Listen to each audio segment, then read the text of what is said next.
Bonjour. Vous avez déposé sur Parcoursup un dossier pour intégrer à la rentrée prochaine l'IUT Sénart-Fontainebleau et y préparer un bachelor universitaire de technologie, un BUT, carrière sociale, dans le parcours Ville et territoire durable. À la lecture de votre dossier, nous avons eu envie de vous rencontrer. Avant les entretiens de recrutement, nous vous proposons de découvrir le département carrière sociale et le parcours Ville et territoire durable. Commençons par une présentation du département carrière sociale. En intégrant le département carrière sociale, vous serez étudiant ou étudiante à l'IUT Sénart-Fontainebleau, une des composantes de l'Université Paris-Est-Créteil. L'Université Paris-Est-Créteil forme plus de 32 000 étudiants et étudiantes dans 7 facultés et 4 instituts. Elle compte 32 laboratoires de recherche. C'est une université pluridisciplinaire, une université importante de la région parisienne. L'IUT Sénart-Fontainebleau est une composante à taille relativement humaine. Il forme plus de 3000 étudiants, étudiantes et apprentis dans 10 départements et plus de 20 licences professionnelles. Créé en 2007, le département carrière sociale de l'IUT de Sénart-Fontainebleau propose 2 parcours de bachelor universitaire de technologie. Le parcours animation sociale et socioculturelle, proposé en formation initiale classique à temps plein avec stage, et le parcours en apprentissage. Le second parcours, c'est le parcours Ville et territoire durable, celui que vous avez souhaité intégrer. Il est proposé en formation initiale à temps plein les 2 premières années et en apprentissage en 3e année, dès lors que les étudiantes et les étudiants auront développé des compétences suffisantes pour convaincre des employeurs. Le département propose depuis 2011 une licence professionnelle coordination et développement de projets pour les territoires. Présentons maintenant la formation Ville et territoire durable. Le parcours Ville et territoire durable forme à la coordination de projets d'intervention territoriale et de développement urbain. On y travaille des questions aussi variées que le logement, l'aménagement des espaces publics, l'écologie urbaine, l'éducation à l'environnement, les mobilités, le développement culturel, la redynamisation économique, etc. Donc c'est un champ, l'aménagement territorial, le développement local, extrêmement large. Employés en collectivité territoriale, dans des villes, des agglomérations par exemple, ou chez des opérateurs de logement social, des aménageurs, parfois des promoteurs, dans des associations aussi, les diplômés animent des dispositifs de concertation et de mobilisation des habitants, des habitantes, des partenaires, et assurent le suivi administratif et technique des projets urbains. Cette question de la formation à la conception et à l'animation de dispositifs de concertation est essentielle dans la mesure où la réglementation impose depuis de nombreuses années déjà que tout projet de rénovation urbaine, d'aménagement, de transformation territoriale passe par l'association des usagers, des habitantes et des partenaires à leur conception et parfois jusqu'à leur mise en œuvre. Comment est construit le parcours Ville et territoire durable ? Il est structuré autour de 5 blocs de compétences qui vont être travaillés, développés tout au long du cursus. Le premier bloc de compétences concerne l'analyse de la société. En effet, les interventions territoriales et en développement social urbain que vous pourrez être amené à conduire s'inscrivent dans des enjeux qu'il s'agit de savoir analyser, le vieillissement, la mobilité, la cohabitation de différentes populations dans une dimension interculturelle. Le deuxième bloc de compétences, vise à construire des dynamiques partenariales. On ne travaille pas tout seul, on travaille dans un contexte qui associe différents acteurs, partenaires des projets que vous développez, des aménageurs, des promoteurs, des collectifs d'habitants, des collectivités territoriales, des intervenants extérieurs. Comment est-ce que, dans la conduite du projet, on arrive à articuler l'ensemble de ces acteurs et à les faire travailler dans une dimension partenariale. Le troisième bloc de compétences consiste à élaborer des diagnostics de territoire. Si dans le champ professionnel on porte et on travaille par projet, c'est que les projets sont censés répondre à des besoins, et ces besoins, il s'agit de savoir les repérer, les analyser et partager d'ailleurs ces analyses avec les populations concernées. C'est toutes les démarches du diagnostic de territoire. Le quatrième bloc de compétences concerne la communication, avec les publics, les acteurs territoriaux, les partenaires dont on a parlé. Ça va de la communication écrite, la communication orale, la communication visuelle, en mobilisant toute une série de registres et d'outils, numérique, photographique, vidéo, son. Le cinquième bloc de compétences, c'est celui de la conduite de projet. Les projets que mènent les étudiants et les diplômés du parcours Ville et Territoires Durables sont des projets de transition. Le terme ne vous est peut-être pas encore familier, il est inscrit dans le débat public depuis quelques années déjà, face à la crise environnementale, à la crise sociale, à la crise économique. Comment est-ce que nos villes, nos territoires s'adaptent, s'ajustent, prennent en compte l'ensemble des problématiques et avec les populations fabriquent la transition qui rendront nos villes, nos quartiers plus humains, plus agréables à vivre. Comme je l'ai dit précédemment, les compétences sont développées tout au long des 3 années. En première année, année 1, elles sont développées, on va dire, à un niveau novice dans un cadre exploratoire. Les étudiantes et les étudiants découvrent le champ du développement urbain, du développement territorial.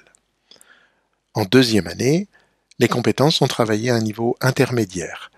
Les étudiantes et les étudiants sont davantage en mesure d'agir dans un cadre opérationnel, accompagnés par l'équipe pédagogique et par les professionnels commanditaires des projets.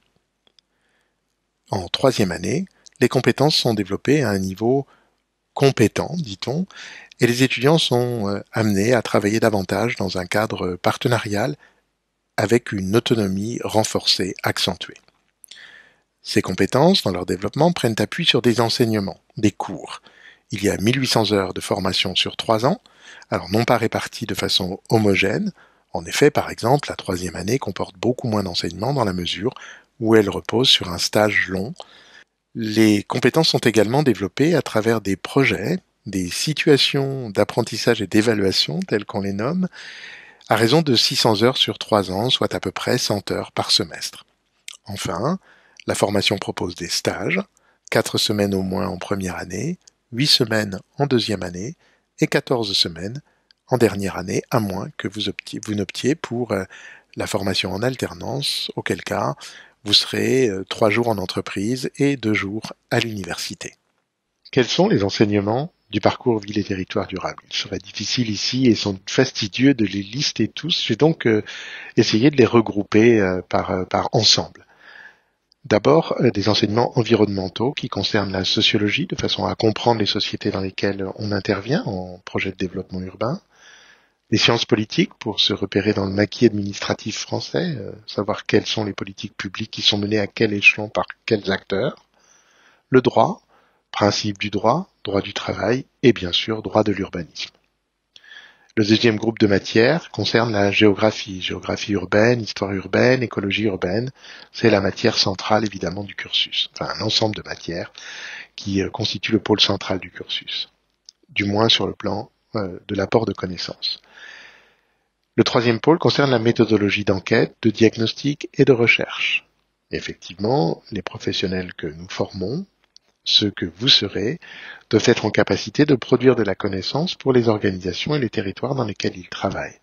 Il faut pour cela être formé à des méthodologies et d'enquête et de recherche. Le quatrième pôle est celui de la méthodologie de projet travaillée tout au long du cursus, puisque vous l'avez compris, c'est une compétence centrale qui organise l'activité professionnelle des diplômés. Le cinquième pôle, c'est évidemment celui de l'urbanisme, urbanisme opérationnel, aménagement et atelier d'aménagement. Cette année, par exemple, les étudiants de deuxième année ont conduit un atelier d'aménagement sur une friche industrielle à Ivry-sur-Seine pour former et programmer un tiers-lieu.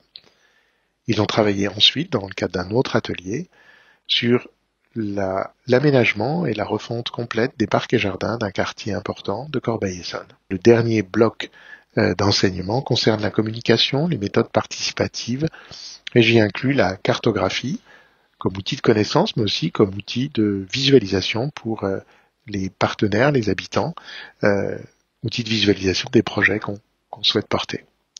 Pour choisir un département d'études, il convient de se poser la question de la démarche pédagogique qui est engagée par l'équipe du département. Nous nous situons dans le courant de la pédagogie sociale. Autrement dit, nous considérons qu'il faut d'abord partir de l'étudiant, de l'étudiante, de sa représentation du monde, de ses savoirs, et non pas considérer l'apprenant comme un cerveau vide qu'il s'agirait de remplir. Notre premier axe pédagogique, c'est de mettre la question du sens au cœur des enseignements et de la formation. Mettre la question du sens, c'est se poser la question de pourquoi on fait telle ou telle chose, pourquoi on conçoit telle ou telle action, telle ou telle intervention.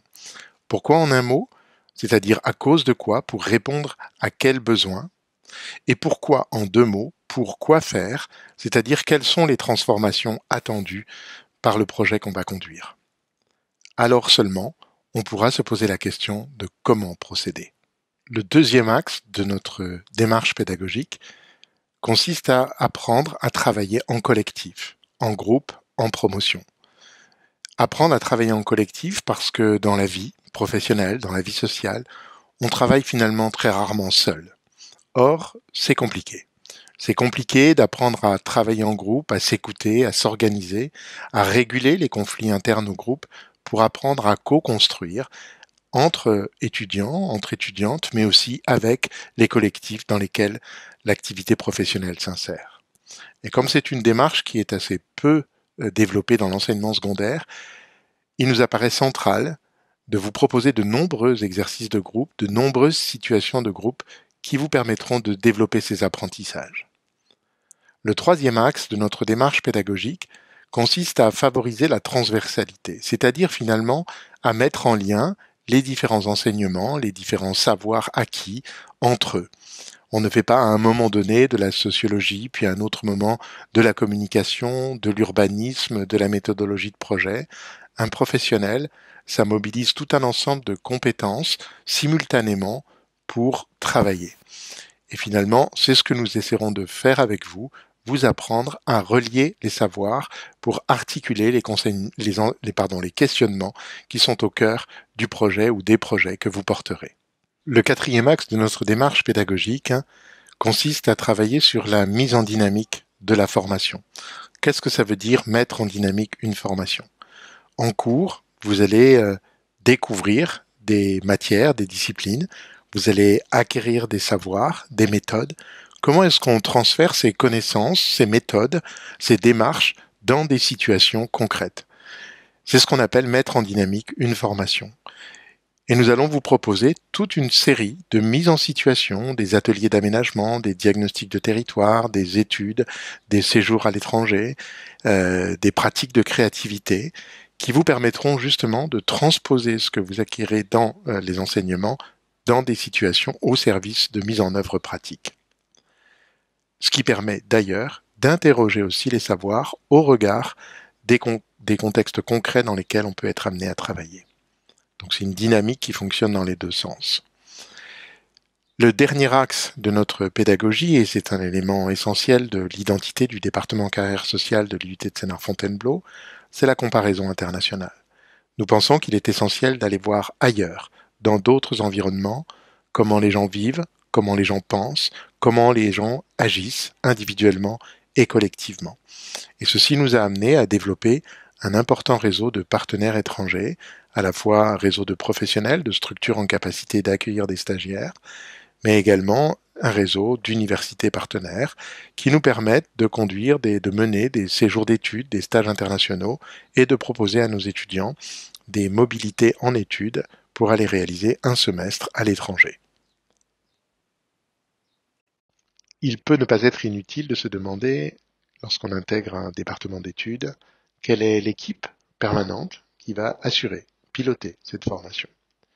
Le département carrière sociale, c'est 7 enseignants-chercheurs en sociologie, sciences de l'éducation, sciences politiques, géographie, ce qui vous permet d'être au contact de la recherche et de sa production la plus récente. 5 enseignants du second degré, donc des agrégés détachés dans l'enseignement supérieur sur profil en communication, gestion, anglais, éducation socioculturelle et géographie. 3 professionnels associés de façon permanente à mi-temps, en droit, analyse des champs professionnels et sciences politiques. Et 2 assistantes pédagogiques qui font l'interface entre les différents acteurs du département, nos partenaires professionnels, les étudiants, les étudiantes, et évidemment l'équipe pédagogique. Et enfin, plus d'une vingtaine d'intervenants professionnels extérieurs, professionnels du champ, urbanistes, juristes, cabinets d'études, cadres territoriaux, qui participent à la formation et y amènent leur propre regard, des regards de professionnels en phase, en prise avec les terrains. Alors en intégrant un UT, sans doute savez-vous qu'il n'y a pas d'examen final.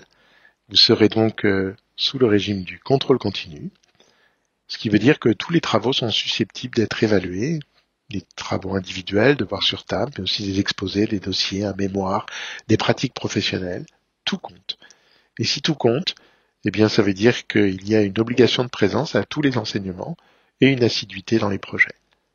Mais finalement, si vous nous choisissez, si nous vous choisissons, nous sommes assez confiants sur le fait que vous serez assidus, comme nous le sommes, pour vous accompagner dans vos projets de formation. À bientôt.